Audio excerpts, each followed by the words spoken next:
area of a triangle. These aren't bad. Just remember the formulas. So we have two basic formulas that you were supposed to memorize.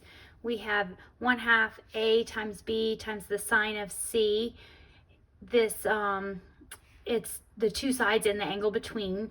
Or we have the formula of the square root of s times s minus a, s minus b, s minus c. The other formulas that they would expect you to use to find the area of a triangle, they would give it to you. So for this one, it says find the area of the triangle. They give us two sides and the angle between. We just plug everything into the formula. So it's 1/2 2 times 6 times the sine of 40. I put everything in the calculator at the same time. And in this case, I get 3.86. Just make sure you're looking to see what Math Excel is asking you to round to. The second one, we have an equilateral triangle. Each side is 13. So I first calculate my S, which is half of the perimeter. So it's 19.5.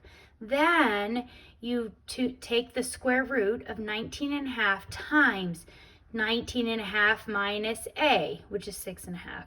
19.5 minus B, 6.5. Same thing for S minus C. And again, I put all of this in the calculator at one time. I'm just careful with my parentheses.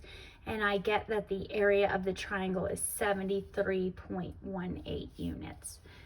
Okay, last triangle area problem. And then we're going to move on to vectors. We have this one up here at the top where now this is the one where they're giving us the formula. So the first thing we usually have to do in this problem is find the last angle that's missing. So they've given us B and C. So we need to find what A is. Our A here is 100 degrees. And then we can plug everything into the calculator. Here, you can put it all in the calculator at one time. Just be very careful with the parentheses. What I end up doing is putting putting parentheses on the outsides and then divide and put all of this in the parentheses too.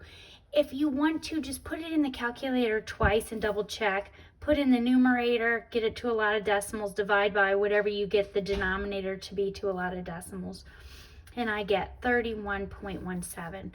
I didn't see y'all missing a lot of these on the test, so I wouldn't, just practice a little bit and you'll be absolutely fine. Last topic of all of Trig is coming up next. It's vectors, and that is everything from Trig.